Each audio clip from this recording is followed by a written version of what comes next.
all about writing with Ben and Sarah.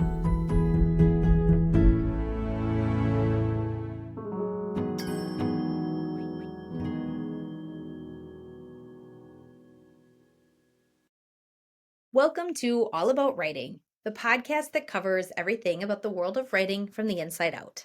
This is episode 27, part 5 of our series on getting started.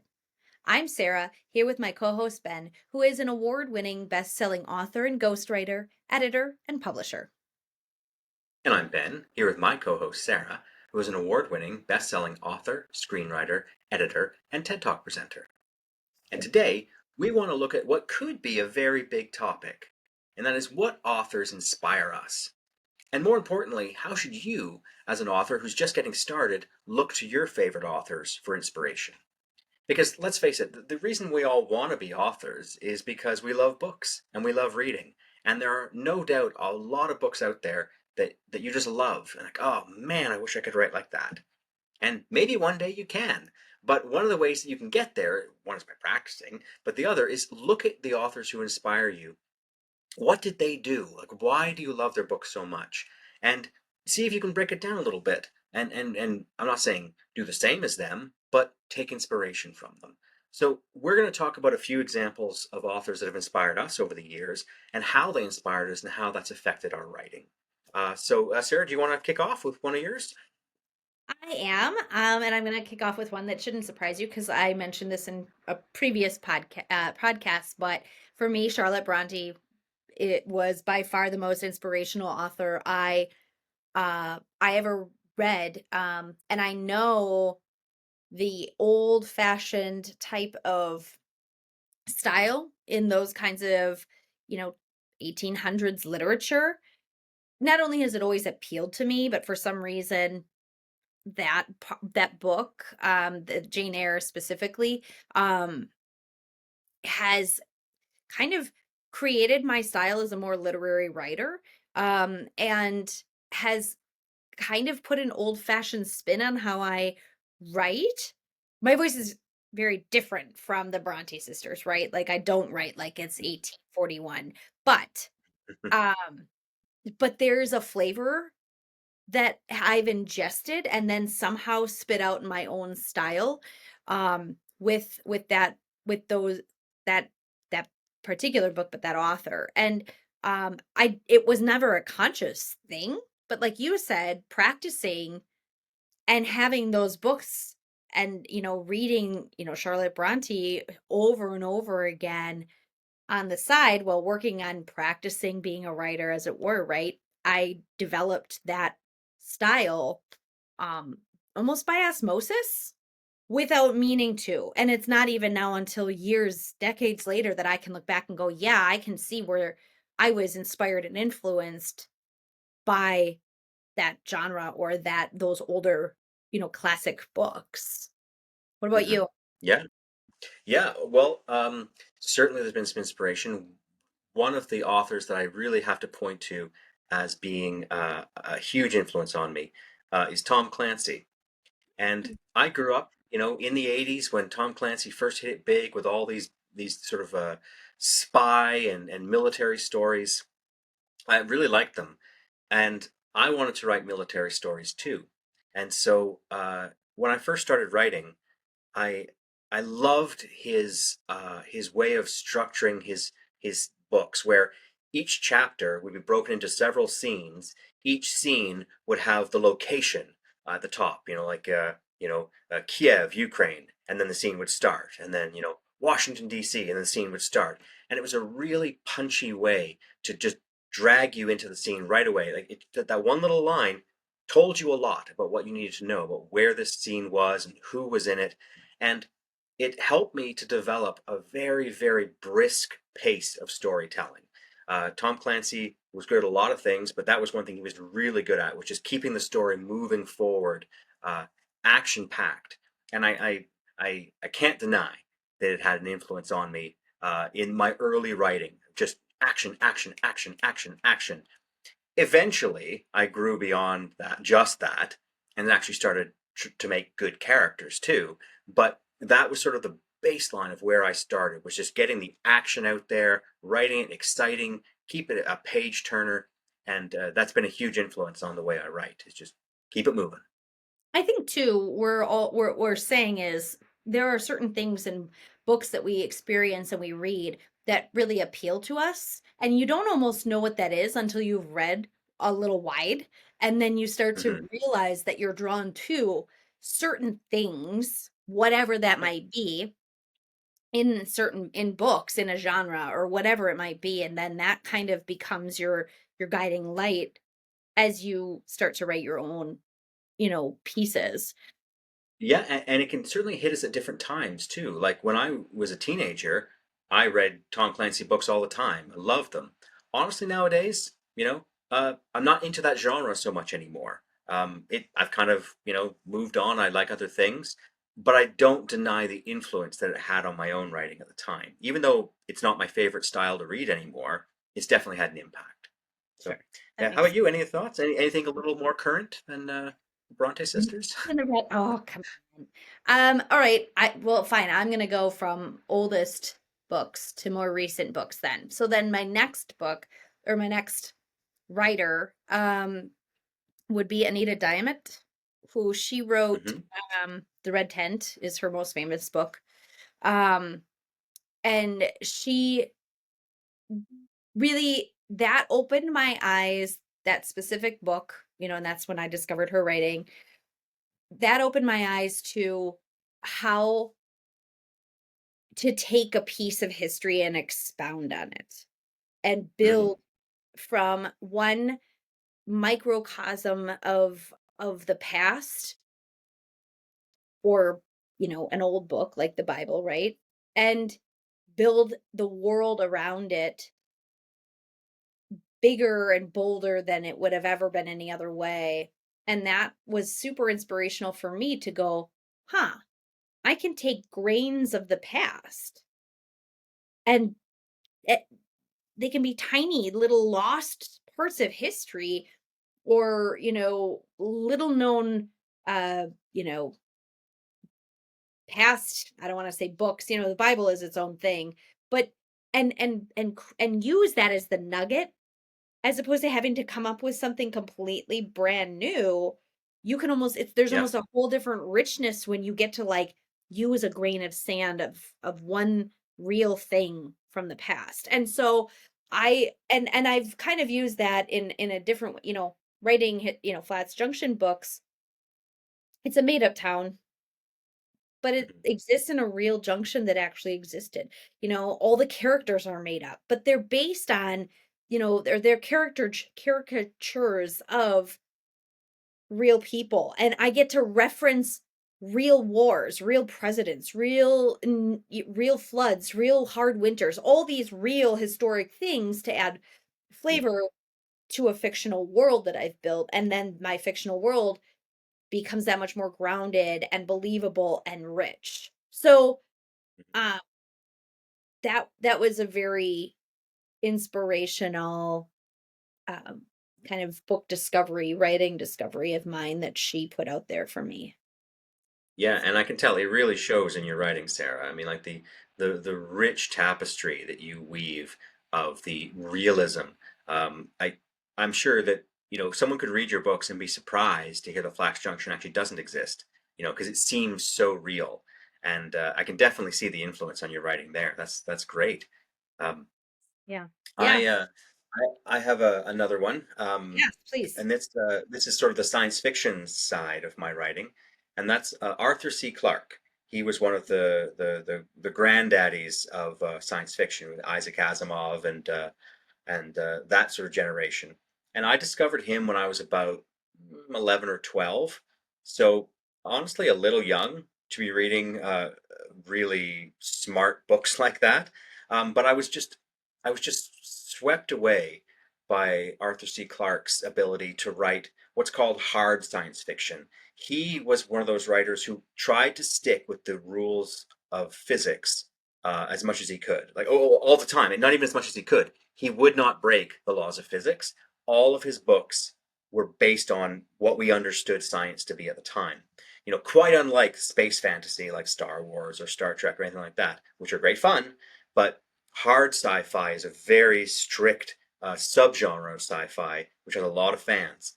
And at the time, I mean, I'd grown up on Star Wars, so I mean, I was all into space fantasy, but this was something new. And this really taught me to respect uh, realism. Kind of like you with your historical fiction, I learned to respect the realism of science and to try and build it in as much as I could. And just like you could take a real historical event and sort of, that's neat, I'm going to build something from that.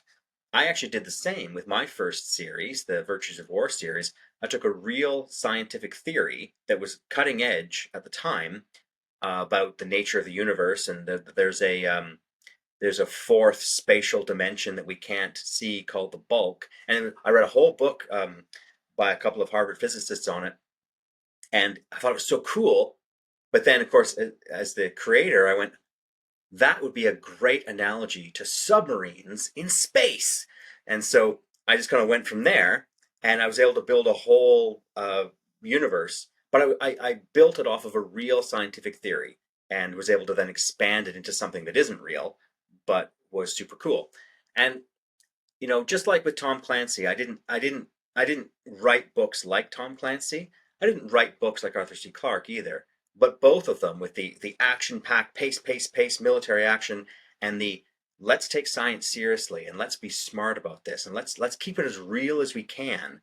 Both of those were big influences on my writing.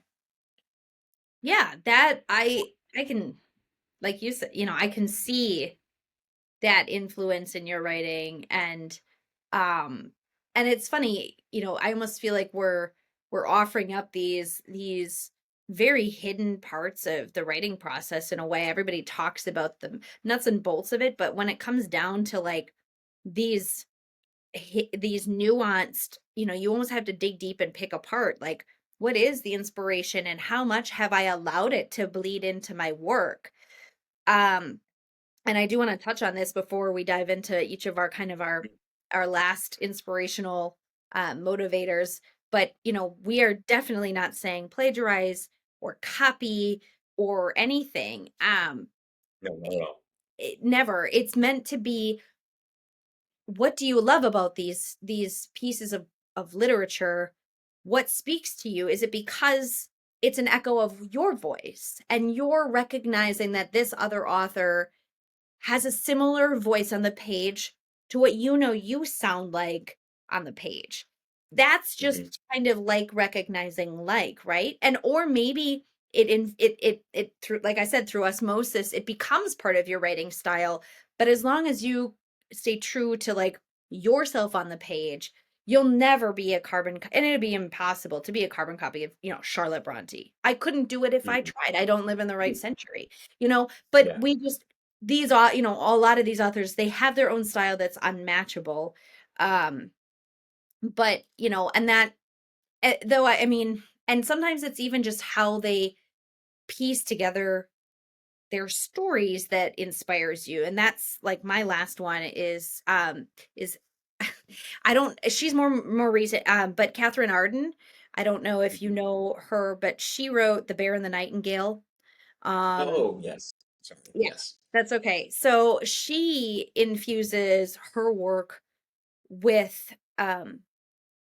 a ton of, archaic, arcane type of, um at least that one series for sure, with folk tales. And I Mhm. am a huge believer in going back to, centuries of old folk tales, folklore, folk belief, old religion, as a really great way to make a book feel familiar to people.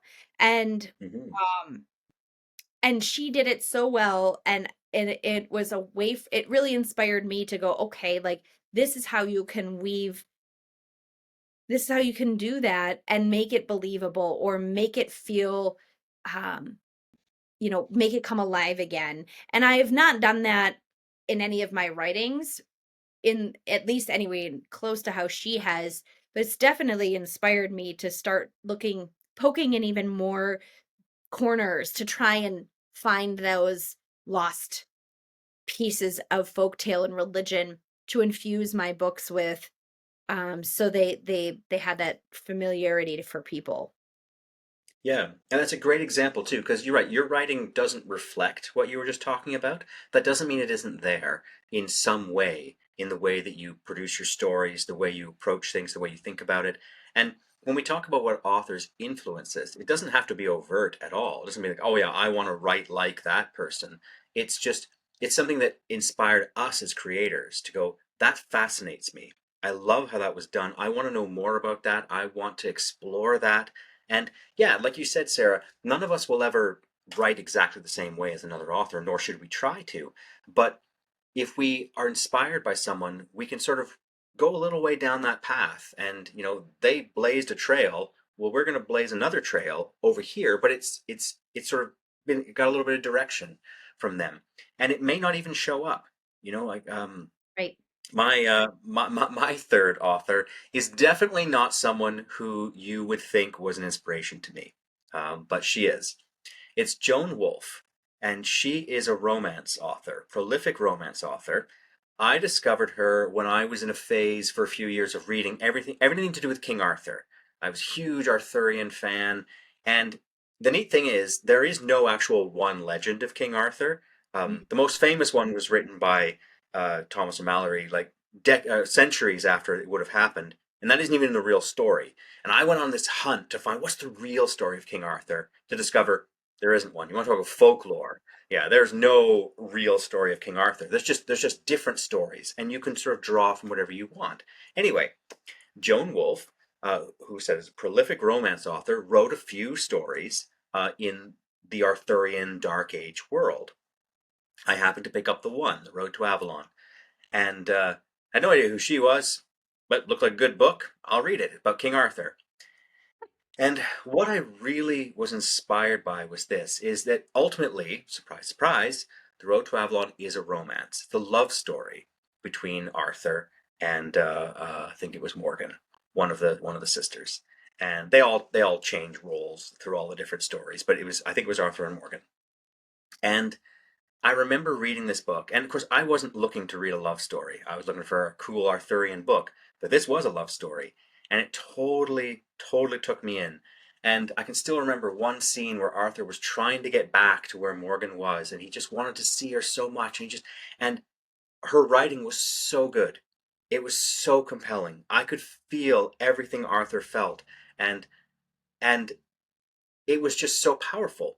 And you got to remember, like up before at this point, I was reading Tom Clancy, right? And now here I am reading Joan Wolfe, and I really can't over stress what an influence she was, because she sort of unlocked for me.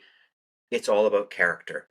I mean, yes, Clancy gave me pacing, Clark gave me the sci-fi background, but Wolfe gave me the character and said, your stories have to have good, strong, complex characters who the reader cares about. And that's not something that Clancy or Clark are particularly well known for. They do other things brilliantly. It's not that. And I've, for many, many, many years, I've always put my characters first. Yes, I want frantic pacing. Yes, I want cool sci fi. But if the characters are boring or flat, then I'm not interested in this story. So three very different Yeah. authors have inspired me and have created a style of writing which I don't think people would compare to any of them. No one's going to say, "Oh yeah, Cole's he's another Clancy, or he's another Clark, or he's Joan Wolfe reborn." I mean, no one's going to say that about me. But the influences of all three of them are very strong on my writing. And now that I've revealed this, anyone who's listening can go and read them. Go, oh, okay, I see what you're doing. Um, Actually, you probably won't, but the influences are there and they're deep, and they influence my choices that I make as a writer as to what I want to bring to the fore. I wanna kinda end on what you just said here, where it's like the influences are deep, and I think that's kind of been, the unwrapping that we've been discovering in real time here on as we're recording, is that the the inspiration, the influences of books are the things, whatever they may be, big or small, that worm their way into your psyche and become priorities for you as you write. Um, flavor what you do on the page.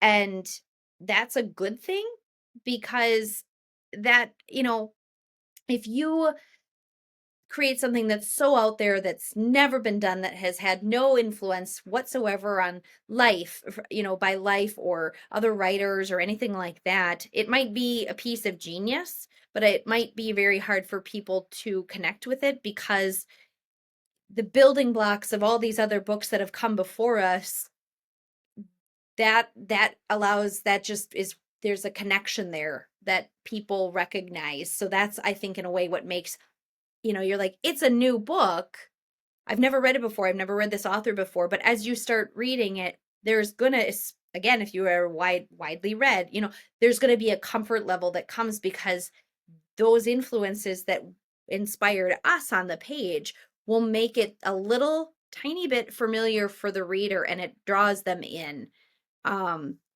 and hopefully makes it like easier to fall into your brand new world. Mhm. I just have just two quick little things to add at the end Yes. here. One is, um, I hope everyone realizes that, yeah, like we said right at the start, we're not suggesting that anybody copy anybody else. Right. But don't be afraid to recognize the authors who have influenced you, and celebrate it and say, I love that author's writing. And, I'm not trying to be like them, but I really appreciate them and I appreciate what they gave to me.